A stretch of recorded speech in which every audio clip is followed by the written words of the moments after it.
Hello, everybody, and welcome back to another weekly edition of Timeout Talks, represented and broadcasted and streamed on the one and only Kirk Minahan Show Network. We are also brought to you by Chase and Throws Custom T-shirts and accessories, Make It Mac, and of course, Chase and Thrills. I think and the Ice Shaker, That's what it was. I knew I was forgetting somebody. Then 2 weeks off. On here a little late, but we've got so much on the slate here for you tonight. We're going to talk, of course, the first thing on the line there, the Juan Soto deal that's just been killing Red Sox fans, Yankees fans, and even Mets fans who are very happy in this one. So we'll talk about the Juan Soto deal. We will get to UFC 310, some of those predictions for that card that was a little underwhelming, but we'll talk a little bit about that after. And, of course, we're going to start off, and this is primarily going to be a lot about the NFL. Talk about my Cowboys that blunder last night. We'll talk about Ben's Pittsburgh Steelers, who just continue to win within the past few weeks. And, of course, we'll get to your Patriots. We'll get to another hot take that I've kind of debated with James for the past few weeks. We'll talk some rookie quarterbacks. We will get to all your comments and more. But first, I want to welcome back in the co-host of Timeout Talks here, Ben. Ben, I'm glad to be back, man. Yeah, always glad to be back, Josh. Exciting NFL week. Very excited to be a Steelers fan, as you mentioned, but tough one for the Cowboys last night. That was a winnable game. I liked what I saw from you guys, but as you said, we'll get into it a little later and everything, but primarily NFL. It's big NFL time, Josh. We're getting into the thick of it in the season. Everyone's, this is where, some of these pretenders are starting to turn into some contenders over here. So we're hoping, I think for the Steelers, we're going to be looking to be contenders. I'm very excited. But like I said, Josh, Soto, I was a little excited for that for the Red Sox, but, of course, that was a little too rich for us. I was just happy that we're in the negotiations, just happy that we're in the race, but we'll get into that a little too. But UFC, yeah, a little underwhelming card as well. I didn't really watch too much of it. Or that Shavkat Gary one was kind of boring. But, obviously Shavkat dominated. But we'll get into all this throughout the show, Josh. But great to be back. Oh, for sure, Ben. Let's kick things off talking about the NFL. And, there's a lot of storylines right now. You got the Cowboys just losing again. I mean, the first team I know there was a famous Thanksgiving Day game that blocked punt, but first team in 2024, the last 10 years, I mean, it feels like, I know Nashawn Wright did it for the Cowboys too, but to lose off of a blocked punt within the last 2 minutes, you block the punt and then somehow you give it up, you fumble. I mean, tough for Amal Rie, I can't pronounce his name, just came off the practice squad for us, just tough spot for him. But overall, Ben, this is the Cowboys team we know. DeMarvion Overshawn goes down.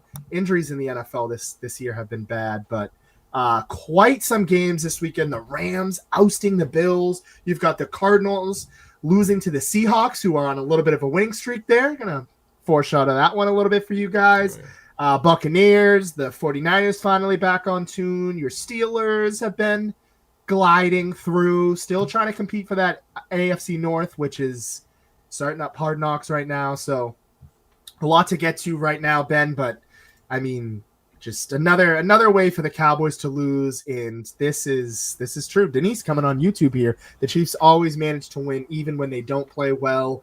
They just found a way to win last weekend. This is what they do. They beat the Chargers and Herbert, and of course the Patriots find a way to lose.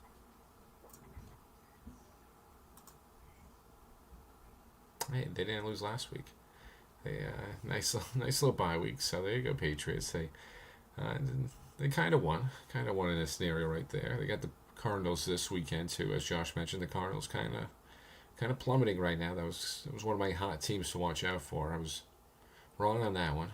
The Seahawks are looking to be a Seahawks Rams race over there, Josh. And I know you've already sort of mentioned both those teams, but I'm pretty high on the Rams. I know you mentioned something about the Seahawks right there. You're getting a little on the Seahawks. I might back the Rams. I mean, Cooper Kupp and Puka Nacua looking great. Puka being healthy just changes that whole team up. If you got both those guys for Stafford, that's a totally different team. But yeah, I mean, Jared's Bills. There's a lot to go down, like you said, a lot of storylines. Jared's Bills. I don't think they're for real, Josh. I think that game just proved it. I think everyone's already given Josh Allen the MVP after that. Why are we giving Josh Allen the MVP? He lost. He lost the game. I don't know why we. I knew he threw for 6 touchdowns, 52 fantasy points, but he lost the game. I'm kind of confused on why we're just crowning him the MVP over that. I'm still giving it to Saquon. I'm gonna give Saquon the MVP nod right now, but Josh, I'm kind of worried about the Bills if I was a Bills fan. Jared, I'd be worried. I don't know. I don't think they can. I don't think they have those winning ways like the Chiefs do.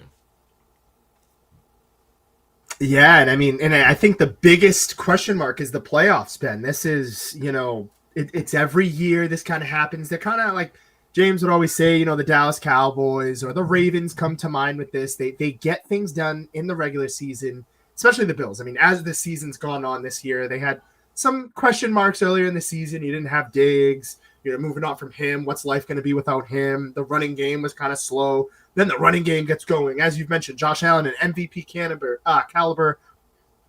player. You look at the defense that's been unbelievable. Christian Benefer, Jared's been hyping him up in the group chats. He's been unreal.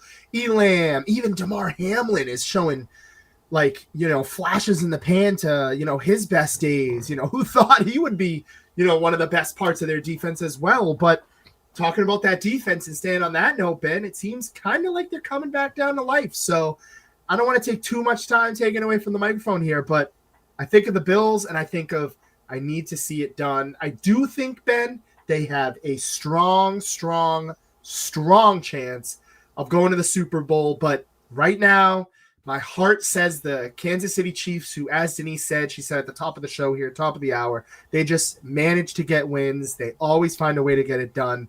And in the postseason, when it really matters, Ben, whether it's in Buffalo or whether it's in Kansas City, they always find a way to beat the Buffalo Bills. So that's something to keep an eye out for as well. Yeah, that's why I'm getting back with the history as well from Denise. It's just. What's up, Braxton? How we doing? Let's go, Nola. Saints not too hot, but tough shape too. Saints. Good draft. Zach too. We gotta give Zach a little shout out over there. Yeah, hey, I mean, and yeah, this is what I'm saying too. The Bills just frauds. The Bills. I agree with this one. I don't know. It's just that defense isn't going to be there. Josh Allen's always going to have these performances. He's going to put up these flashy stats, but the Bills just don't have it. They don't have that winning ways like the Chiefs do. Like they just keep losing these games that they need to. I mean, they had this sort of home field advantage within reach. They just had to win out, obviously, and the Chiefs lose one, but they already beat the Chiefs. And they can't even do that. I like that. But and the Bills just let you down every single time. Winnable game in LA, and you blow it, and they blew it. Now they're obviously not. It's very hard for them to get that home field advantage now. So I just don't see it with the Bills this year, and unfortunately, it might just come down to it's not unfortunately, but fortunately, it might just come down to my Steelers, Josh, against the Chiefs. It's looking the rest of the AFC, just kind of weeding themselves out. Chargers always shoot themselves in the foot with the Chiefs. Bills, as we talked about, will. Ravens are an interesting one, but the Steelers right there. I mean, we're kind of the Ravens' kryptonite, and I don't know, we're looking like a complete team, Josh, right now. Yeah, Steelers. I mean, and you think of their offense. Russell Wilson brings something that Justin Fields kind of wasn't able to do, and even just previous quarterbacks as well, and that's being able to air out the ball. George Pickens hasn't been there last week, no problem. The Steelers, another team kind of similar to the Chiefs, they're leaning on that defense, and they're finding ways to get things done. As Jackson from Australia, welcome back, man. Glad to have you back in here. These teams like the Texans. Miami's taking a step back, although they edged out a very close one against Aaron Rodgers and those pitful Jets. But, the Texans kind of haven't taken that stride. The Bengals are kind of a team that, not in the playoffs, but I guess Texans, who else? Chargers, Ravens, they've all kind of taken a step back the past few weeks. I kind of want to see more of those teams. The Steelers, the Bills, although they had a bad tough loss last week. Rams, good team, as you mentioned earlier, getting Puka Nacua. And when they're healthy, they're going to always be a tough out. But, those top teams going for that, the top seed, the coveted bye week, the coveted home field advantage. Right now, just looking at this, we can share this for you guys as well. But it's going to be hard. I mean, this is what it comes down to in the AFC right here on this screen. It's all about this here. It's all about the number 1 seed. And you see right now, as Ben talked about, the Chiefs have a 2-game lead against the Buffalo Bills, who have to, mind you, go into Detroit this weekend. That's not going to be an easy stretch. That'll be, could be arguably a Super Bowl match if the Bills can figure their stuff out. But so many moving parts, Ben, as you see, those 7 teams already eliminated there. It's going to be a lot to come down to, but this right here, this is what it's all about. The standings and who's going to get that coveted first round bye, because you don't have 2 of them anymore. So, yeah, you got to secure that first one, Josh, and that's why I think the Chiefs just set themselves up nice. I don't think the Steelers are getting there. I would like that, but a little too tough of a schedule right now, even though we do play the... Shout out John the Jeweler. I like that one right there. My God. Mid-sentence shout out for me. But even though we do play the Chiefs, we could get a game on back on them. But we also play the Eagles in there too. We got a grueling little stretch with the Ravens as well, and then we got to end with the Bengals. And the Bengals, they look like an easy out, but Joe Burrow and the way Joe Burrow and Jamar Chase are playing right now, it's just kind of crazy. Playing the Bengals is no easy game either. So we got a pretty daunting last 4 games. But it's not out of the realm of possibility. If we can beat the Chiefs, maybe we can climb up into that 1 spot. Maybe they drop another one. But I think the Chiefs unfortunately have that spot locked up right now. It's gonna be a little tough for everyone to get past it. But I don't know, Josh. I'm getting a little faith in Russell Wilson. I know the Browns. Listen, that was a game we had to win. Obviously, we got to avenge that loss against the Browns. Russell Wilson, but he's looking great. He's making the throws that we need in all 3 phases of the game. The team are playing well: offense, defense, and special teams. So, that's what you need, and you need all those. You need all those things going right for you, Josh, when you play the Chiefs, because they're gonna have everything on their side. They got the luck. They're just like the Patriots back in the day. It's tough to say, but back then, for in sure, those winning days. And I think we got that. So it's gonna be tough, but I'm liking our chances right now, Josh. Yeah, I think you hit it. I think you hit it on the nail with the Patriots the Chiefs being very similar to the Patriots. This is a team that, even when Tom Brady didn't have Julian Edelman, even when Gronkowski was getting older, even you had to rely on some younger wide receivers and, younger tight ends in the running game, which the Chiefs have a very solid running game and, pretty solid defense.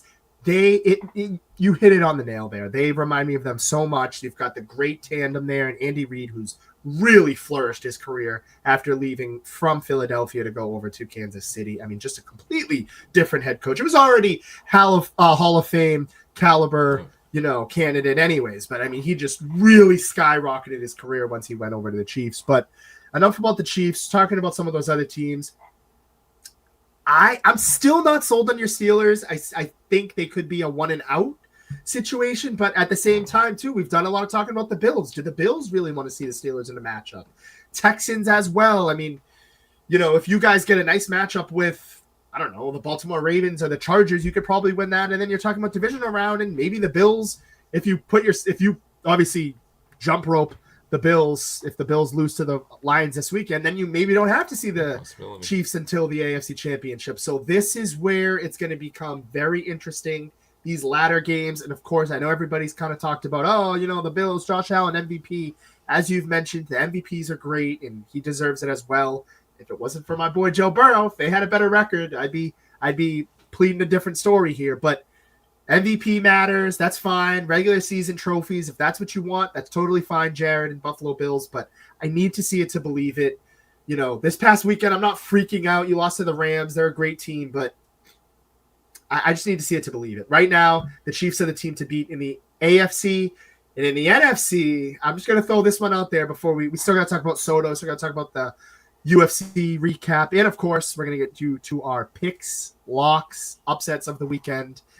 Quick little lag there for me. Sorry about that. But quick little point here. Everybody's talking about the Lions, but just want to say the Philadelphia Eagles have rattled off some wins, and they've got the best running back in the league. So watch out for those Eagles. They could make a deep playoff run. I'm surprised Josh is agreeing with that. I didn't get that one because yep, okay, thanks Jimmy for that one. But yeah, I'm surprised Josh is back in the Eagles like that. That was They're good. Weird. They're good too. Kind of weird. No, that's what I've been saying. We'll get to Zach's point too, real quick. But yeah, no, I mean, I've been saying I like the Eagles, to be honest. I've said it the past couple of weeks. I like the Eagles a little better than the Lions. I mean, if we kind of even boiled down to it, I mean, Saquon, I just said, hey, I said Saquon's the MVP in my eyes of the league right now, just kind of what he's done to that team. And yeah, I think he's just elevated them to another level that they wouldn't have been able to get to without him. Yeah, okay. That's a good point too, Denise. Yeah, it's all about the winning. That's the Patriot way right there. It's all about the winning. Yeah, all right, there we go. Of course, he was going to back that one. Typical Patriot way, but no, I think he does deserve the MVP, and the Eagles are legit contenders. I think they have the offense to contend with the Lions to match that firepower, and they got the defense too as well to stop that Lions. You're going to eventually have to stop the Lions a couple times. And I think they got the defense to do that. Got a great front line, solid secondary over there. So I mean, I think that they've got all the ingredients to beat them. Let's just see it. I think that's the best matchup. I would love to see that Eagles-Lions matchup. In that NFC Championship. So, just throwing that out there. Throwing that one. Was still shocked that Josh was backing them that much. I thought Josh would be hating on them. Yeah, no, I can't. I mean, you're looking at them right now. They're on a 9-game win streak. Lions on 11-game win streak too. But I mean, I don't know, dude. Like that's got to be the NFC Championship matchup right now. I know the 49ers, like they're without Ayuk. I think they'll be kind of similar to the Packers and like a team you don't want to see in the playoffs. Packers throw a wrench in it. We saw Packers gave the Lions everything they could handle last week. Good divisional matchup. The Lions definitely don't want to see them early in the playoffs. But Vikings, yeah, I don't know. I'm kind of out. They give me big flashes of that year with Kirk Cousins and when they went really, really good and then they lost to the Lions in the first round. I would not be surprised if that happens. Like right now, the Packers they would probably play. I mean, the Vikings, would probably play Washington, so that'd be interesting. A little matchup there. I could see Washington spoiling that. Solid matchup though. But out of, just to kind of wrap this up, and then we'll talk some UFC and of course get to Juan Soto. But just then right now, the top 4 teams in the NFL, it's got to be the Lions, Eagles, Chiefs, and Bills. And then that next tier for me, just kind of knocking at that door, is the Packers, Steelers. I don't know. I mean, I don't think the Seahawks have enough firepower, but I think they're an interesting little dangerous team. That's all I'm gonna say. Yeah, I mean the emergence of JSN. That team's finally got a number 2. Yeah, no, he's got a cold over there, and that's true. Yeah, the Eagles should have lost to the Panthers. I mean, Xavier, if Legette just holds onto that ball, it's the Eagles might have a different tone to them. And the Eagles actually do have a little bit of drama. I think I forget who it was. I think it was Bradley Graham or somebody on the defense bringing up the beef. I guess Jalen Hurts and A.J. Brown haven't been the same for a couple of years now, and he's bringing it up on a 9-game winning streak on a podcast. He's dropping these comments. It's kind of weird to drop something like that, a little divisive comment when you're on a 9-game winning streak. I get it if you're losing and everything, but a little weird comments, and kind of makes me a little worried about the Eagles, but they're a little weird, Josh. I mean, they had the beef with Nick Sirianni. Yeah, exactly. There's always something with them and everything like that. So that's what was initial concerns with me holding it back. But I think Saquon just takes his team to the next level too. Just going on that point, but I think the Seahawks Let's just go back. I'll Just finish don't up have with it the now. Seahawks. The Seahawks. I mean, if Kenny Walker can get back healthy, yeah, like I said, emergence of JSN, Tyler Lockett's still around there. He still can make some clutch catches for you. Geno Smith, Charbonnet playing well. yeah, I know Charbonnet played well, stepping up in the last in this past game. So if he can get that 1-2 with Kenny Walker, they got some weapons, Josh, and they got the defense. They've had the defense. They built them through the draft. And it's just like it just depends on Geno. Geno's just got to bring his A game. He can't turn the ball over. Can't make those stupid mistakes, which he hasn't been doing. But sometimes in the clutch games, he still goes back to those New York days. But overall, I think he's turned the corner. But if they could just get all those facets going, the Seahawks could be a serious contender. Like I said, I don't know Seahawks, Eagles Lions level, but I mean they could make a run in some of those teams. What, week 15 we're coming up on here in the NFL. Bye weeks just flowing on by. It's going to be interesting. I like, again, I'm very curious in seeing of those teams, other than the top four that, we can kind of just look at and say, excuse me, they're probably going to be in at the very least the second round, depending on upset. But I want to see those next tier of teams, those Texans, those Ravens, those Steelers, those Packers, Commanders are playing with a lot of house money. What can they lose? Can they be similar to the Packers of last year? Can they upset a team on the road? Vikings, the Vikings you mentioned. There's just a lot of teams I want to see. Denver Broncos, nice little fun team. I don't know how much I trust them, but it'll be interesting to see moving forward. With that being said, we're halfway through the show here. Got to talk about some UFC. Got to talk about the last card of the fiscal year here of 2024. Pantoja with the submission over Kai, who gets slid in there for the first UFC fight, championship fight. You got Shavkat, Ian Gary. I thought that was probably one of the most entertaining matches of the night. I'm going to skip the Gone one for a second because that was just, the judges fell asleep for that. And Bryce Mitchell with the KO. And, of course, Duho with the KO, TKO win there. But I'm going to leave it to you. But, Volkov should have beat Gone. I mean, if you're a UFC fan, please chime in. I'd love to hear that was just egregious. Never leave it up to the judges. I know that, but that shouldn't have been even in discussion. I thought Volkov just annihilated him for most of the fight. I mean, I don't know. I think Cyril Gone, maybe a little bit of bias there for some of the, background and, his resume played a factor, but decent card. Nobody can step to Pantoja, and, Cyril Gone should not have won, Ben. I mean, I'll turn to you. I don't know what's going on there. Yeah, the UFC judge. It's been a rough year for the UFC judges, to say the least. They got to figure it out, Josh. They got to figure it out. I mean, I'm not totally, I won't lie. I'll sort of show the full hands in that one. I might have had a little Cyril Gone action in there. So I wasn't totally against the decision, I should say, but I truthfully wasn't watching it as much as I should have been. I watched that Pantoja one at the end. Pantoja. That was my biggest takeaway from this, Josh. Pantoja's just above and beyond levels in that division, in the flyweight division. I didn't really know this guy. I don't know if you've ever heard of this guy. I don't know why he already got a championship fight. This Ashikara. I didn't really ever heard of him before. I mean, like I said, me and Josh we're getting into the UFC. I think we're regular fans now. We're well versed. But I never really heard of him. I guess he was, had a bunch of great fights leading up to this. They gave him a shot, but I think Pantoja just really, just put that hype to rest, and he's just shown you that he's just the best in that division. It's just gonna be tough for him to find another fight. I'm just trying to think of another guy for Pantoja. What's his next challenge? Who's his next opponent? He's pretty much beat everybody through there, and like Josh said, that Shavkat one was entertaining. Yeah.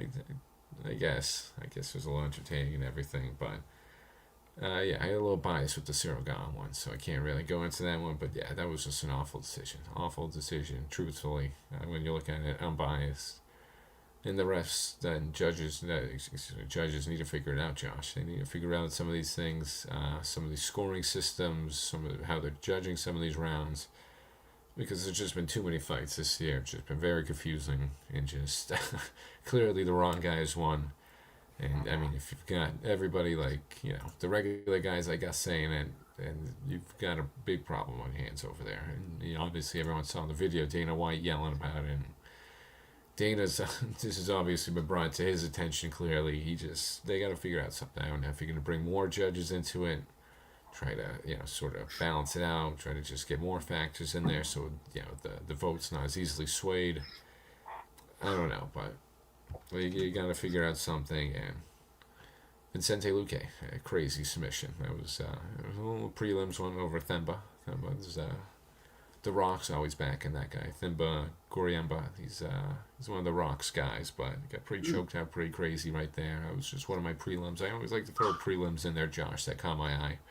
Sterling lost too, right? Yeah, Sterling, unanimous decision against I don't want to put it, Evelev, just another Dagestani wrestler, but yeah, that was expected. Josh, I mean, listen, Sterling, great career, one of the best to ever do it, legend. But I mean, when you're going up against a young guy like that's going to be able to out wrestle him. It was pretty obvious, just it was going to be a unanimous decision, boring fight, but they just grappled and he took advantage of him over there. But I think overall, good card. Michael Chiesa picking up a win.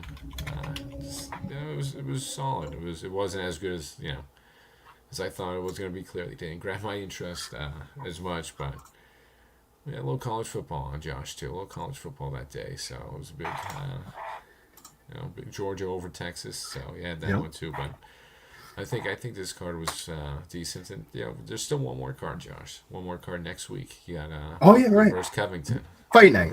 Yeah, fight night. Actually, that'll be a good one. You're right. Yeah, but nice little fight night. Covington versus Buckley. That's kind of interesting. Manuel Comp's on the card. You got Kevin Swanson versus Billy Quattrino for the co-main event. So it's a good one to end out the year. Obviously, just that Buckley Covington one's probably going to drive the forces with them. I'm excited for Buckley. I think Buckley's going to easily take that one, Josh. We got some Kobe fans and around here, mainly Jimmy, but I think Buckley's got this one pretty easily. I'm pretty sure James said he's got Buckley potentially knocking out Kobe Covington, which could be, I believe, the first time he's ever been really knocked out. I know he got knocked out by, who was it, Leon Edwards, I believe, or he fought somebody and it was kind of like a TKO. But James, I'll give James some credit there. He said he might see Kobe Covington losing that one as well. So tune into that. That one should be on ESPN, I believe, Ben, right? Yeah, I think that's that's ESPN off the 2, card. ESPN 2, ESPN Plus. ESPN Plus. ESPN Plus, yeah. Just go get that Disney package, and you'll be good. You get everything. But yeah, that'll be a good one, Josh. Good one to end the year, and then you've obviously got the stacked one. UFC 311, Marab versus Umar, big Islam one versus Arman, Yuri Prochaska versus Jamal Hill. Their juice back. Kevin Holland's on it, so it's a big one. Get ready for that one. You have Johnny Walker too, so get ready for that one. But tune in for the fight nights. You gotta support the fight nights, Josh. This is where you see some of the funner, some of the better fights. The more exciting ones, because they're trying to get on those main cards, so they go a little harder. But yeah, this should be a good one. Should be some good ones coming up. This is this fight night is technically the last one. Ben catching me on that slip there. Talking baseball here. Juan Soto, huge. I mean, the biggest deal in sports entertainment history. Juan Soto to the Mets on a 15-year deal worth $765 million. And it could reach all the way up to $800 million with an opt-out clause after 2029. Just almost, I mean, 7/10, almost 8/10 of the way to $1 billion. Ben, initial thoughts on this move?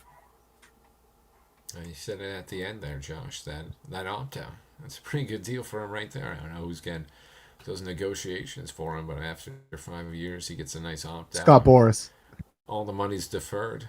Oh, so the best over there. So I mean, he's got all the deferred money. Everyone thought that Shohei deal was crazy, but he's got 50 more deferred, 50 million more deferred than Shohei's contract.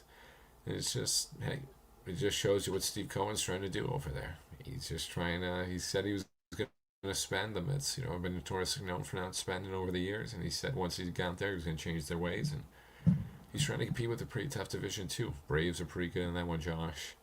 You got the Phillies. Got the Dodgers. Talking about the leaders of the division. Yeah, the Dodgers. Yeah, Dodgers. Still got to compete with the Dodgers. Yeah. No, of course. Yeah, no. I mean, you're still. You got your prize, and you're still staring up at some of these other teams. You're still obviously, the Dodgers too. I mean, you still got miles to climb to try to get to the Dodgers. But hey, it's an exciting move. It brought interest back to the Mets. I mean, obviously now the Mets were pretty good and everything, but this really, I think this really sparked it. This was their big sort of free agent signing in many years. Well, hopefully, I mean, they're gonna be paying these guys for a while. I mean, they're gonna be paying Bob. They're still paying Bobby Bonilla. They're still paying him. Bobby Bonilla day. So I mean, there's probably gonna be a Juan Soto day pretty soon with that opt out in 5 years. But hey, kudos to him. I really I wanted to see the Red Sox, but as I was sort of mentioning, that's why I just kind of mentioned that interest sort of piece in it. It got me a little more excited to be a Red Sox fan again. That we were at least in the running. We're throwing cash around. They're throwing some offers at him. And we're not just sitting on the sidelines. At least we're in the running. At least give us something to cheer about Josh and everything. Obviously not Josh. Josh was in the running too. The Yankees. It's a little more. I want to hear Josh's thoughts on it. It's a little more touchy for him. Obviously with Soto leaving, but it was just nice for the Red Sox fans seeing us in the running, seeing us actually throw a $700 million offer out there reportedly. So, but hey, I mean you can't. If he's gonna go with the 765, you can't. I can't really fault him for that. If I'm Juan Soto, I'm kind of just choosing the highest bidder. He's got his World Series, with the Nationals. He's done all these, made a deep run with you guys. He's been through it all. He's been through pretty much everything with the Nationals. From being bad to good, rebuild to contender. So he's sort of had his career. He's had, the winnings that he's wanted. He's won what he's wanted. Now he wants to get paid. Wants to get paid, live comfortably. I don't mind it. I don't mind it at all, and still be a part of a winner. And that's what the Mets are. Mets still in contention, obviously, and this puts them firmly up there. But like you said, Josh, like you said too, I mean, that's the biggest team you're looking up to, the Dodgers, and you still got to sort of chase the Phillies and the Braves. When the Braves are fully healthy, you still got to chase them. So this move puts them on the map and everything, and just hey. Congrats to Juan Soto. That's just it's just a crazy number, Josh. I still can't believe it's just unreal. The biggest signing in all of sports. We've been talking about it for a while. History. So that's all you need for that. First, let's start with a familiar. Just my thoughts on this. Let's start with a familiar face. He's actually been on this podcast, Mick. Beyond Average Mick, and shout out the Beyond Average podcast, which is also on the Kirk Minahan Show network from time to time. Everybody's at first I'm like, this kid, like, what the hell, dude? Like, he's completely talking out of his ass. Like, he has no idea. He has no sources. I mean, I give him credit. I mean, it was a win-win for him. He got all the eyes on him. A big F you to a bunch of the people who fell for it. 1. 2, I mean, Soto was a contender in the sweepstakes. I mean, that's for sure. We can get mad at me and we can say, oh, Josh, you're changing your tune, but it is true. I mean, once Mick came out with this, and I know he might have went a little overboard saying, oh, he signed on Thanksgiving. This is, there. And then even after, weeks are passing, he still hasn't signed. He's still backing this, sort of the Red Sox, sort of the Red Sox. I mean, as Ben mentioned, they put an offer out there, and it wasn't until Mick actually came out and said something where it felt like there was some fuel. Maybe he could go to the Boston Red Sox. Maybe the Mets and the Yankees do get outbidded there. Doesn't end up happening, Shout out again to Mick. He's actually the guy who got me back on this podcast. So, but long story short, I doesn't go to the Red Sox, snubs the Yankees. I mean, I have a sour taste in my mouth. I mean, we pretty much went the length. I know James and I got into an argument this morning about it because he loves Soto and he's gonna always screw Soto. He is a sack of shit. I don't care what it is. I mean, we gave him a 16-year deal for $760 million, $5 million less. I mean, you've got to be joking. I mean, I don't know. I mean, that's fine. Good for the Mets. They're finally not the little brother to the Yankees anymore. Seeing all these Barstool personalities, seeing all these Mets fans all happy. I mean, good for them. They've got, a money-hungry guy who's, like Ben said, you can't turn down the money, highest bid offer. I'm fine, but sour taste in my mouth. Lost all respect. Totally fine. Made it to the World Series last year. He cultivated the offense. That's fine. Wash it all away. I don't care. I wanted a Soto shirt last year. I don't want it anymore. Even if I don't like the fact that he left us to go to another New York team for less than $10 million more dollars. I mean, come on, dude. I'm not okay with it. We got to get to our picks and upsets and stuff like that. But I think it is insane that he left for that. I'm pretty sure the Yankees could have made something work. But no, I'm pretty sure he wanted to go to the Mets all along. And as you said, Steve Cohen was just going to outbid everybody at one point. He was joking and he said, if this has to get to $1 billion, this gets to $1 billion. If I have to go 50 more million than the next potential bid, I'm going to do it. So tip of the cap to Cohen, who just threw his money and bully balled. But as a Yankees fan, this leaves a sour taste in my mouth, and screw Soto. I wish him nothing but the worst. I'm not going to root for injuries there, but I hope he has a Pablo Sandoval absolute meltdown in the Mets, which probably won't happen. But yep, that's fine. Yeah. He can't feel that well. So they just threw all that money for a bet. I'm just kidding. But no, I'm not happy with it, Ben. I have no respect for him. I don't like him. This is DeMarco Murray to the Eagles. I don't like it. Yeah, I mean, that's definitely just a great point there, too. I mean, as the Yankees fans, you got to feel, well, soured there. At least, if you go and, I guess, if you go down, Florida team, they say, some of these Dominican players like being closer to home, it's just, a little closer to get back and forth. You go see the family come back.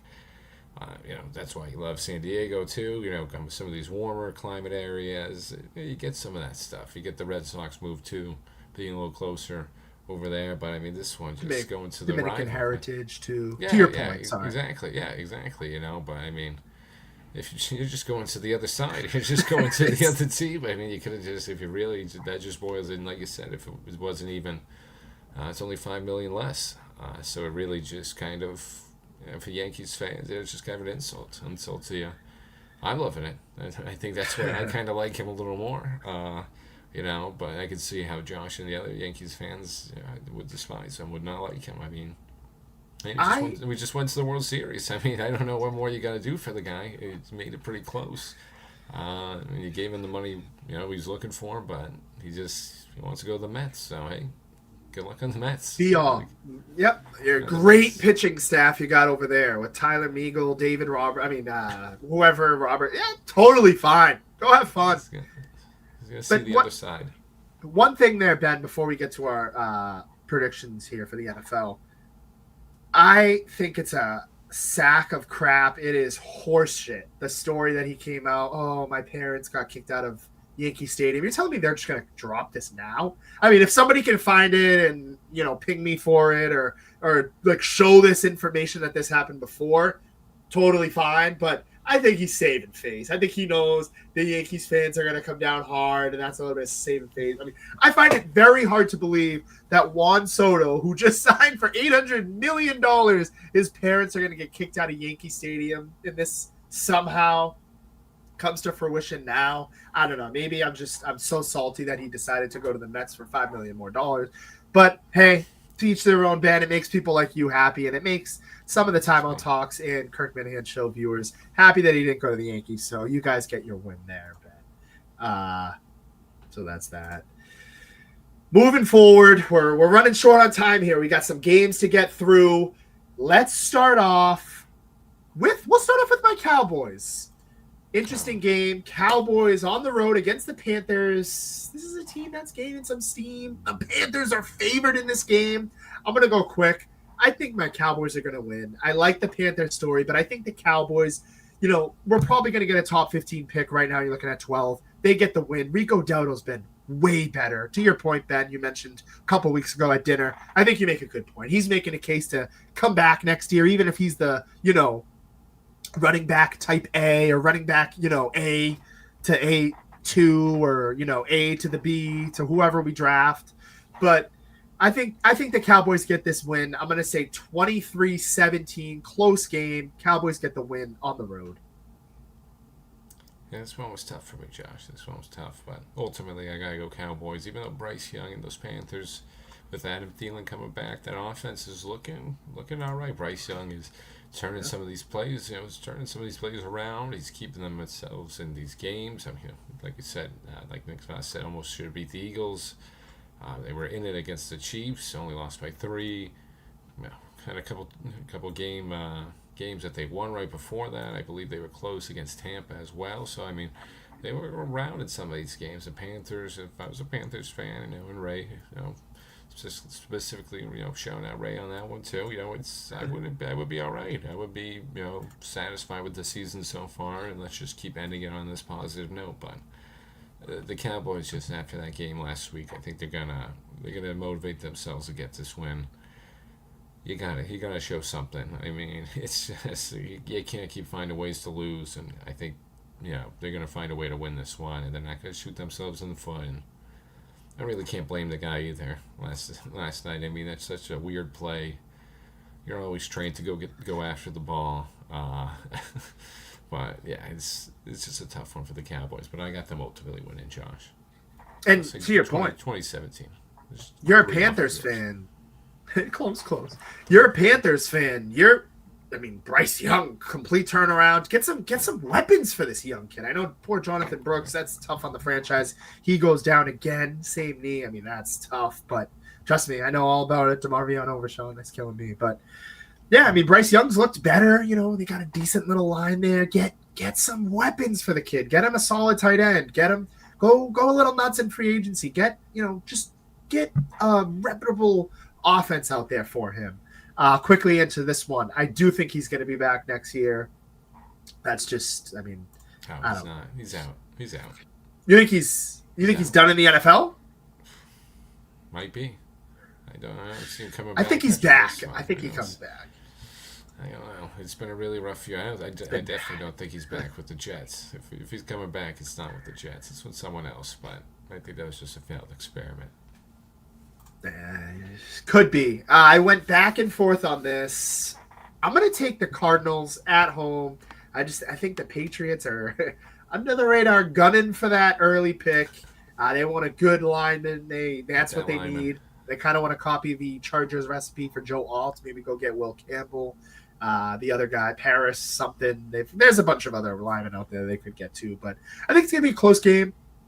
Drake May is going to show some flashes as to why he is a top 3, potential 4 rookie quarterback. He's not over Caleb Williams. I'll throw that one out there. Not over Jaden Daniels. So I'm going to throw those 2 out there. But good game. I like Drake May. Get him some weapons. Get him some help. Next year we'll be talking for you Patriots fans. But Cardinals, they're trying to stay in the wild card hunt here. They're the better team at home. I think Kyler Murray in this rush game. Hopefully James Conner can do a good game for my fantasy points, but they're going to give the Patriots a hard time. This has been a tough rush stopping team. Jonathan Taylor carved them up last time they played. I got the Cardinals at home. Say 31-20. 120. Yeah, I'll go Cardinals too. I'll keep it. Wow. Shout out Jordan. Okay. Thanks for joining, Jordan. 2 years left. Yeah. Thanks for joining, Jordan. I don't know. We'll keep tabs on that one. We'll keep all the people's bets on that one, but yeah, I got the Cardinals in this one. Cardinals need to get back on their winning ways. Patriots, perfect team to come into town for. I'm a little more hesitant than Josh. I might throw Drake May over Caleb Williams. I don't know. I've seen a little more flashes. I don't know. I mean, if he had those weapons, it's very tough NFC North. I get it, but I don't know. Drake May has those guys on his team. Could be a different story, but that's different discussion for a different day. Cardinals, both these defenses kind of stink right now, so it's gonna be a good fantasy day, I believe, for any of these guys. But I got the Cardinals winning. I don't want to keep just agreeing with Josh over there. I'll go 27-20. 27-20. He said, I think you said 31-20, so that's still kind of close. I'm going to go quick because I want to give Ben more time for his team here. But I think the Eagles at home, as I said, they're probably the top, arguably. I think Lions edge them out right now for me. But top 2 team in the NFC, they're at home. Battle of Pennsylvania. This will be a close one. Say 31-30. Super close game. Jalen Hurts and the Eagles get it done. There we go. I'm going to have to, I think we've agreed on everything. We'll just keep it going that way. Eagles, I'm going to take them. Just 2 for the fact that whenever I pick the Steelers, they win. It's been working. It's been a common. He's always looking great. Looking great, Palmer. There he is. He's looking always good over there. It's all right. It's all right. He's battling through it, but I don't think the Steelers are going to battle through this one. The Eagles, just this run game is going to be a little too much for us to handle. I think just Saquon, Jalen, just everybody over there. A.J. Brown's going to get back on track. This is going to be a tough one for the Steelers, especially going into Philly. They've just had our numbers over the last couple. I think they had our number last time, so it's going to be a little tough. But ultimately, I think the Eagles get this one done. It's going to be tough for me, though, Josh. It's going to be tough for me, but I think it'll be a good game, too. We've seen, as Nick DeVosta came in here earlier and said, Eagles lost to the Panthers. I could see the Steelers win. I mean, this is what the Steelers do. They give – their defense is good. They give great teams a hard time, and they're a legitimate great team. So this is going to be tough. This is going to be a good one. Interested in seeing that. However, we're going to move forward here to – I know you guys have been missing this. You guys love our locks and upsets of the week. I'll go first here. I'll go quick. Want to leave the floor here to Ben. I got the Ravens. I mean, they've really been dropping. They're 8-5. They were going for that number 1 seed. That's just looking a little bit out of reach. Giants are abysmal. No offense can go. Drew Lock was like 0 of 9 or 0 of 10 to start the last game. Ravens are just they need a pick-me-up game bad. This spread is like 13, 14 points. I would hammer the over on that. They need this game really, really bad. This is my absolute lock. Slam it down on the desk. Slam it down in your bets. This is my lock of the week. I have the Baltimore Ravens annihilating Big Blue in MetLife Stadium. I got a little bit of a different lock, Josh. This is just a more interesting one. Yeah, there we go. I like that one for Jordan. I'll go with this one. Lions over the Bills is my lock. It's an interesting lock. Not as easy and going to be clean cut as that Ravens one, but I just think the... Got to flip the arrow. Sorry there, guys. We're going to flip the arrow. It's all right. It's all right. It's all right. I don't like the Bills on that one. It's just a little funny one at the end for us. But yeah, I think the Bills are just... That defense isn't going to be able to keep up with this Lions offense, and I think the Lions are just going to go wild on them on the offensive side. It's going to be a high-scoring game, like I just mentioned, with the Pats Cardinals fantasy-wise. You're going to want to get players in this game, but Lions, lock it up. Put them in your parlays. Put them in anything. Give me those Lions. Like I said, Bills, kind of frauds. Jared, if you're watching, please close your eyes. I'm gonna go quick here because I want to leave this to Ben. This team, I've been throwing hints for them all week. I'm all in on them. This is my NFC team that I'm rooting for. Shout out Cam Lake if you're watching. And next week we'll be having that theme song that he made for us on the show. But let's go with the Big Birds out in Seattle, the 12th man. Pound the alarm. This big upset. A lot of history here in the early, 2000, not early, but within 2011 to 2015. I got the Seattle Seahawks at home. This would be a great playoff game, by the way, if these two played. Let's go. Legion of Boom. Shades of that this weekend. Shout out Nwosu, one of my favorite players in the league. Just they get the job done this weekend. As Ben mentioned, they got weapons all over the place. Let's go Seahawks. I want to say thank you to everybody for tuning in. And as always, I'm going to leave it off to Ben to wrap up the show. Well, nice and quick over here. Rams over the Niners for my upset. Starting off Thursday. As long as Puka's back, this Rams team is back. Give me those guys, Cup and Puka, every time of the week. Keep it short and sweet. Thank you, everybody. Again, mention that from Josh. And go Celtics tonight.